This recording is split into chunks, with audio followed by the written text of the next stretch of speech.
না গো বইয়ের মনটা খুব খারাপ কি তাই ও না বাইতে বিয়ে সাথে করে না পূজাতে হন কিটা করতে মায়া তো দেখছিলাম কোন এলাকা এর নাম কি তারে ও মনুষ্য পানাম জঙ্গল নি ও জি সুন্দর গো পানাম জঙ্গলে ভূত তাহে ভূত নে উদা উইও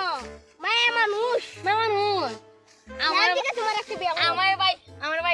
দিও আমি তোমার তে দেবো না দিন না তোমার একটু করে দেবো বিয়ে আইতো রামন আয়ো দাই দিও না ওকে মায়া ভাই সুন্দর নো এত সুন্দর দেখতে লোক কেমন পানাম জঙ্গল তো ভালোই আমি আর এত ব্যবসা শুরু করব আমরা এলাকার কোনো বেড়াই না আমরা বিয়েও করতে না ওই রেডি কি হই কি রে বাতিজা আর কত কাম দূরে আয়া করছি না ভাই ওই দাদি হন্ডা বয়ে দিছে আরে এত সুন্দর খালি তো ওয়াও দূর তো দেখলে বাবা দিকে আমার তো এটা সুন্দর লাগে